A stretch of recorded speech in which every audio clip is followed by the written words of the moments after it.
ఈరోజు ఆ రెండు దినపత్రికలు ఏదైతే ఉందో రోతనాడు బూతు జ్యోతిలో వచ్చినటువంటి ఏదైతే వాటిని వార్తలను తెలుగుదేశం పార్టీకి కరపత్రాలు కాబట్టి అలానే ఉంటాయి వాళ్ళు రాసేటటువంటిది. ఒకటి ఈనాడులో సవాలు చేసి ముఖం చాటేసిన బొమ్మన, రెండు ఆంధ్రజ్యోతిలో గోశాలపై గోల ప్రదర్శనగా బయలుదేరిన బొమ్మన, ఈడేమో సవాలు చేసి ముఖం చాటేసిన బొమ్మన. వీళ్ళే హెడ్డింగ్ ఏం పెట్టారు, సవాలు చేసి ముఖం చాటేసిన బొమ్మన అని పెట్టి కింద రెండు ఫోటోలు వేశారు. కార్యకర్తలు అంచెలతో కలిసి గోశాలకు బయలుదేరుతున్న కరుణాకర్ రెడ్డిని అడ్డుకుంటున్న పోలీసులు. ఇంకో ఫోటో రోడ్డుపై పడుకొని నిరసన తెలియజేసిన బొమ్మన కరుణాకర్ రెడ్డి, మధ్యలో గురుమూర్తి, నారాయణ స్వామి, చిత్రంలో ఆర్కే రోజా. మరి ముఖం చాటేసిన అని మీరే హెడ్డింగ్ పెట్టి రాశారు. కిందేమో కార్యకర్తలతో బయలుదేరాడు, అడ్డుకున్నారు, అందుకని అక్కడ నిరసన వ్యక్తం చేస్తున్నాను మీరే రాశారు. అంటే చూసేటటువంటి హెడ్డింగ్ ఏమో ముఖం చాటే, అంతే లోపల మ్యాటర్ ఎవరు చదవరు కదా. బొమ్మన కరుణాకర్ రెడ్డి గారు ముఖం చాటేశారని వీళ్ళు ప్రచారం చేయాలి. అంటే ఆ వార్త హెడ్డింగ్ పెట్టింది ఎవరు?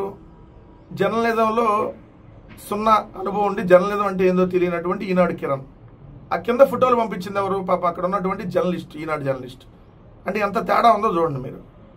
ముఖం చాటేశాడంట. మరి కింద ఫోటోలు ఎందుకు వేశారు? ముఖం చాటేస్తే ఆ పల్లా శ్రీనివాసరావు లాగా ఎక్కడో వైజాగ్లోనో ఎక్కడో గాజువాకలోనో ఉండేవాళ్ళు కదా, తిరుపతిలో ఉండేవాడు కాదు కదా ముఖం చాటేస్తే. రెండు, అర్ధరాత్రి నుంచి పోలీసుల గృహ నిర్బంధంలో మీరు కదా ఉంచింది బొమ్మన కరుణాకర్ రెడ్డి గారిని. మీరు సవాలు విసిరారు, సవాలు విసిరిన పల్లా తోక ముడిచాడు, అది కదా మీరు రాయాలి. ఏదో అక్కడ ఉన్నటువంటి తెలుగుదేశం ఎమ్మెల్యేలను లేదంటే అక్కడ ఉన్న తెలుగుదేశం నాయకులను గుంపుగా ఒక 100 మంది పంపించేస్తే కరుణాకర్ రెడ్డి గారు అయినా నేను ఒక్కడనే వస్తానన్నాడు. అయినా కూడా మీరు ఆయన పంపించినటువంటి పరిస్థితి. సో ఒకటైతే ఇక్కడ వాస్తవం కదా, గోవులు చనిపోయినటువంటి విషయాన్ని మీరు ఒప్పుకున్నారు. గోమాతలు ఏదైతే ఏడాదిలో 191 చనిపోయినాయి అని చెప్పి మీరే అఫీషియల్ రికార్డు ఇచ్చారు. అంటే అఫీషియల్గా నిన్నుంటే అనఫీషియల్గా ఇంకెన్ని ఉంటాయి. దాన్ని కూడా చూస్తే జూన్ నెల మీరు అధికారంలోకి వచ్చినప్పటి నుంచి జూన్లో 13, జూలైలో 18, ఆగస్టులో 15, సెప్టెంబర్లో 21, అక్టోబర్లో 19, నవంబర్లో 13, డిసెంబర్లో 14, జనవరిలో 18, ఫిబ్రవరిలో 13, మార్చిలో 12 గోవులు చనిపోయినాయని. అంటే మీరు అధికారంలోకి వచ్చినాక 156 గోవులు చనిపోయినాయి అనేది మీరు ఇచ్చిన లెక్కలే అఫీషియల్గా.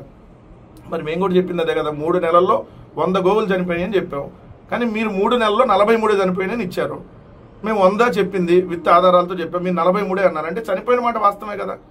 43, 100 అనేది మేము దగ్గర 100 ఉన్నాయి, మేము చూపిస్తాము, గోశాలకు వెళ్దాం పదండి, అసలు ఆ గోశాల సక్రమంగా లేదు నిర్వహణ అని చెప్పి వెళ్దామని మా నాయకులు వస్తుంటే అడ్డుకొని సిగ్గు లేకుండా ఈనాడు కిరణ్ రాసింది తోక ముడిచాడంట. సవాలు విసిరి ఎవరు తోక ముడిచింది? తోక ముడిచి పలాయన యాదవ్ చేసింది పల్లా శ్రీనివాస్ అని కదా మీరు రాయాల్సినటువంటి వార్త. సవాల్ చేసి ముఖం చాటేయటం చంద్రబాబు నాయుడికి మీ తెలుగుదేశం వాళ్ళకి అలవాటు. వైఎస్ఆర్ కాంగ్రెస్ పార్టీ వాళ్ళు వస్తున్నాం అంటే వస్తున్నాం, సై అంటే సై అంటాం ఎప్పుడైనా సరే. సో అది మాకున్నటువంటి క్రెడిబిలిటీ. బూతు జ్యోతిలో బాగా కిక్కెక్కే వార్త రాశారనమాట. ఖజానాకు కిక్కు వార్త పేరే. 2024-25లో 28,842 కోట్ల మద్యం రాబడి వచ్చిందంట. ఏది? ఆంధ్రప్రదేశ్ రాష్ట్ర ప్రభుత్వానికి. ఇదే జగన్మోహన్ రెడ్డి గారి హయాంలో కంటే 14% వృద్ధి చెందిందంట. ఇది మద్యం అమ్మకాలు 14% పెరిగినాయి అంట. అంతకుముందు 25,000 కోట్ల ఆదాయం వస్తే ఇప్పుడు 3,000 కోట్లు పెరిగిందంట ఆదాయం. సో ఇట్లా చూసుకుంటే 5 ఏళ్లలో 18,000 కోట్ల ఆదాయానికి గండిపడింది. సో క్వార్టర్ 99 రూపాయల ఎఫెక్ట్ బాగా పడింది రాబడిపై. అంటే తెగ తాగుతున్నారు 99 రూపాయల మందు అని చెప్పి ఒక వార్త రాశారు. రాసి షాపుల దరఖాస్తు రుసుములో 1905 కోట్ల రూపాయలు వచ్చినాయి. మద్యంపై వచ్చే పన్నుల రూపంలో 24,730 కోట్లు వచ్చినాయి.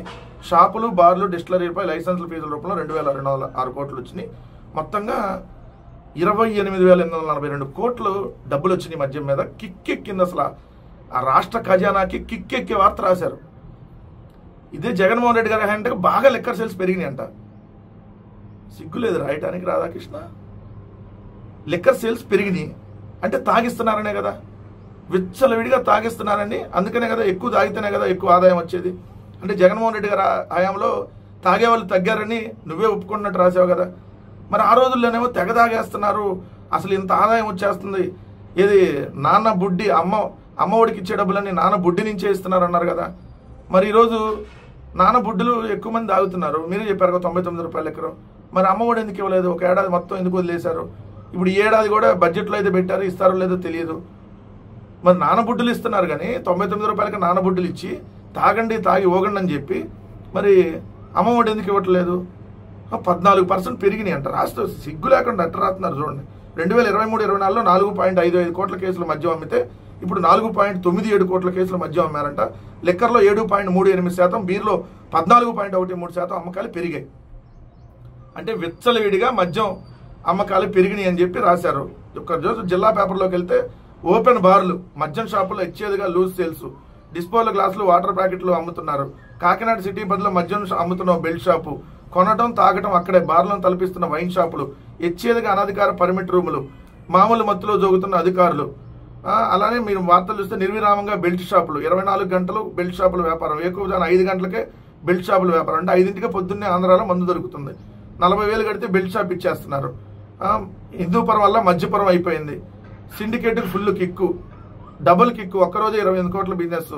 బెల్ట్పై కొరవడిన నిఘా, 100 వరకు బెల్ట్ షాపులు ఒక్క మండపేటలోనే. ఊరూరా బెల్ట్, విచ్చలవిడిగా యానా మద్యం కూడా ఇక్కడ తీసుకొచ్చి అమ్ముతున్నారని. వీధికో మద్యం గొలుసు దుకాణం, మందు కొంటే మొక్క ఫ్రీ, వాటర్ ప్యాకెట్, గ్లాస్ కూడా.